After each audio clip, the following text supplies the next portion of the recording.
Welcome to the Jill on Money Show. It's Wednesday, November 1st, a date that I am sure is circled in your calendars because the Federal Reserve will reveal its decision at 2 p.m. Eastern Time today. And I think that despite the fact that the economy is growing by more than expected, despite the fact that the employment landscape remains pretty solid, despite the fact that you're still complaining about higher prices, I think it is at least a 95% chance that the Fed does nothing at this meeting. And I think the reason is they don't have to do a lot of the heavy lifting. A strange thing has happened since the last Federal Reserve meeting. And that strange thing is that all of the sudden, the 10-year Treasury has gotten killed. The price is down, the yield's up at around, let's say, 5-ish, almost 5%. And as a result, that in and of itself will help slow down the growth of the economy. And I think the Fed may be able to just sort of say, you hear that? That's like the deep breath. Let's take a breath. They'll tee it up like, oh yeah, December's still a live meeting. I know they will. I don't think that December is going to show any change. I think the Fed is probably done, but they're nervous about saying that. They don't want to appear, they don't want to like project that they're done because they're worried that that will have the wrong impact on markets and on just normal people, that people are going to be like, oh, great, now they're going to cut rates next year and well, let's get going. They don't want that. They're still focused on prices. Prices are coming down. Again, I know we're all complaining about prices, but inflation at the core level is coming down. And you know, Mark, I know you've been dealing with this yourself, but the shelter component of the consumer price index and all of these inflation trackers just is a bit of a thorn in the side of the folks trying to make these big decisions because shelter comes in a few different forms. And yes, of course, you know, rents may go up, but then rents were sort of stable for a while and during COVID. And, you know, at this point, there's so many people who have housing that is locked in at low rates that it's hard to kind of get a sense of what is the inflation rate for housing.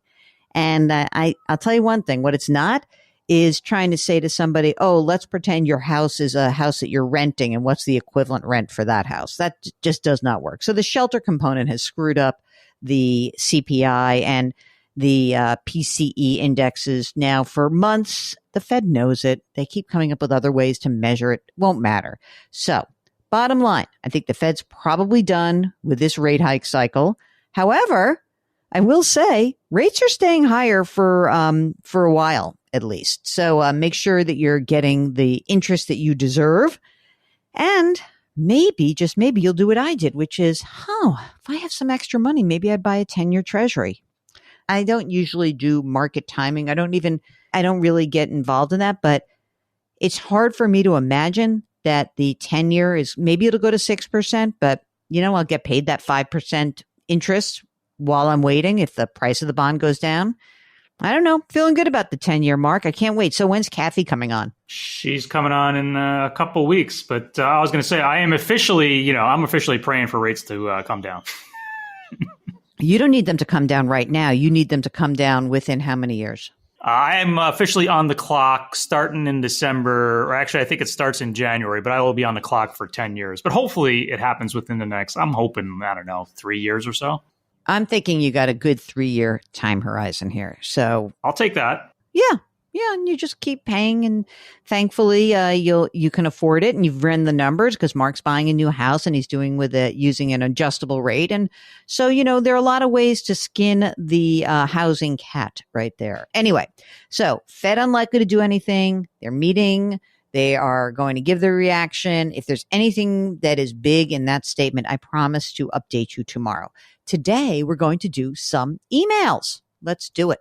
Remember, if you've got a financial question, all you need to do is go to our website, JillOnMoney.com.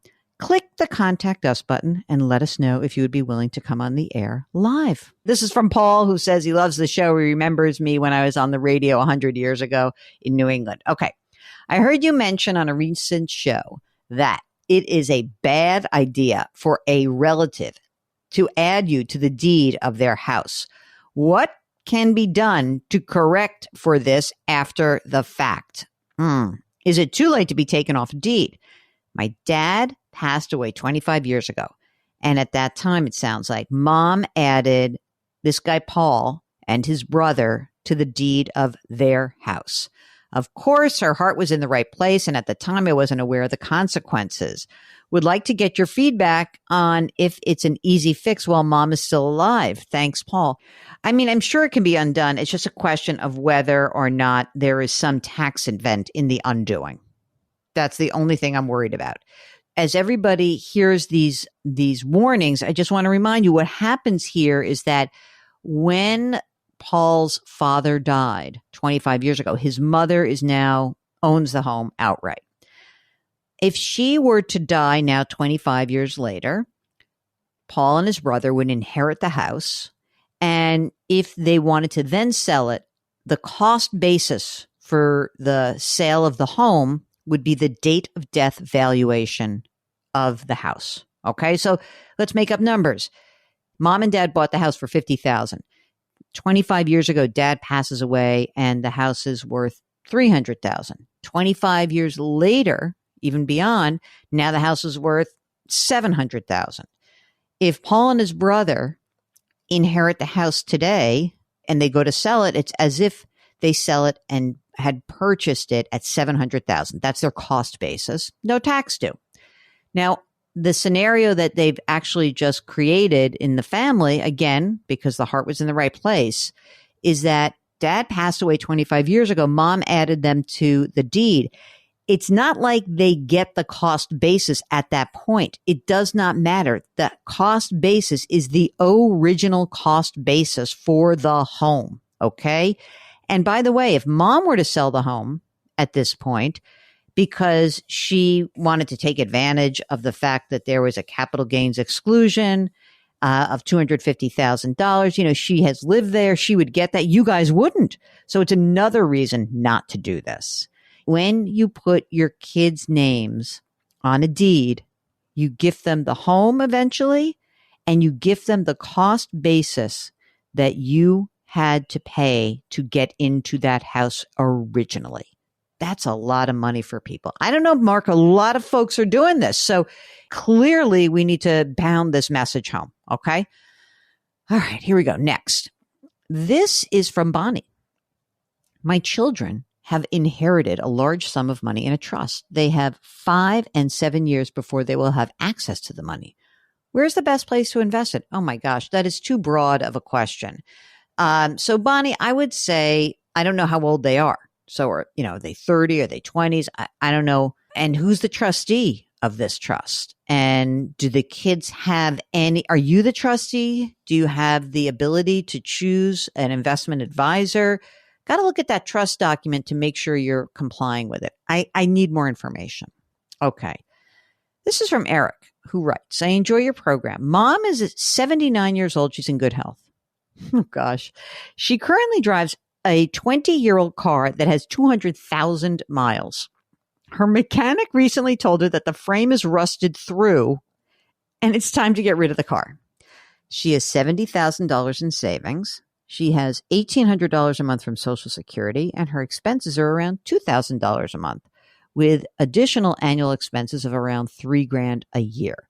She owns her home outright. Her current market value is $400,000. What about money in the bank? She has savings. And does she have anything beyond that? Does she have investments? What's going on? Eric wants to know the best options when it comes time to buy a used car. Should she use her money? Should my brother and I buy a car for her? I would anticipate a budget of $15,000 for a decent used car. She drives about 5,000 miles a year. What? Let's just lease it. Let's just lease a car, 5,000 miles a year. You want to weigh in on this, Mark? Yeah, I don't know if she can afford a payment. If all the money she has is what he outlined in the email, then I don't see how she can afford a new car payment. Yeah, I think the brothers are going to have to buy it. I mean, right now she's running at a deficit. She, her expenses are $2,000 and she's got $1,800 a month. Yeah. So who is bridging that gap? Maybe the brothers are. I mean, the sons are. I don't know. We need, again, more info. Okay. Here's Stacy. My son is very bright. That's something that no mother has ever said, right? Okay. With school anyway, read on. Okay, son will be graduating next spring with an excellent GPA.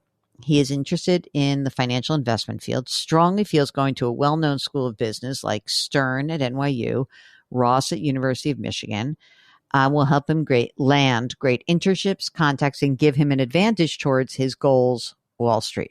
We, his parents, are two full-time working parents with modest income. We've told him we can cover $25,000 a year for 4 years, not the $80,000 needed per year by these schools. He's heard us, but continues to apply and focus on these types of schools. What do? He'll be so loaded with debt. He insists he will make enough after college to pay it off after he takes out loans, but he has no clue how much it takes just to live, especially if living in NYC. Any advice? First of all, you don't apply to business school right out of college. That's not how these schools work. You wait. And if he has an excellent GPA, tell him to go get a job. And then if in 2 or 3 years he's still interested, or it's important, or he kills it when he takes his, what's it called? GMAT? Is that this one for business school?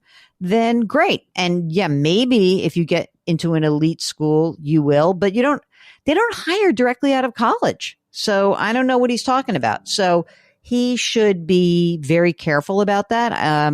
What do you think of that, Mark? Well, I think that, they, as the parents, told him what they can do. He heard them. So if he chooses to go down that road, then it's on him. She shouldn't be stressing so much about this. Exactly right. Exactly right. They have to divorce themselves from it in some respects. I'm not even sure. I wouldn't have even said $25,000, but maybe he'll get a scholarship. I don't know. But if he's really smart and he goes to a decent school, their placement office should be giving him that information. They don't hire directly out of school. They just don't. It's usually 2 to 3 years after. He'll be okay probably, but it has to be a top tier school. No one cares if you go to Wasamatta to get your MBA. I'll tell you that much. Wasamatta. I think that's from Bullwinkle. I have to look that up. All right, that's it. That is the program. Fed meeting, very exciting. I know you're excited. If you've got a financial question, go to JillOnMoney.com, click the Contact Us button. Let us know if you'd be willing to come on the air. While you're there, sign up for the free weekly newsletter. I gave Mark a target for the number of people I wanted for the weekly newsletter. We are so close. We need about 500 more to get to my goal for this year. It would make me so happy. And then I'm going to keep moving the goalposts because that's the kind of person I am. Do sign up for the free weekly newsletter. We would be so happy if you did. Leave us a rating and a review wherever you listen and lift someone up. Change your work, change your wealth, change your life. Thank you for listening. We'll talk to you tomorrow.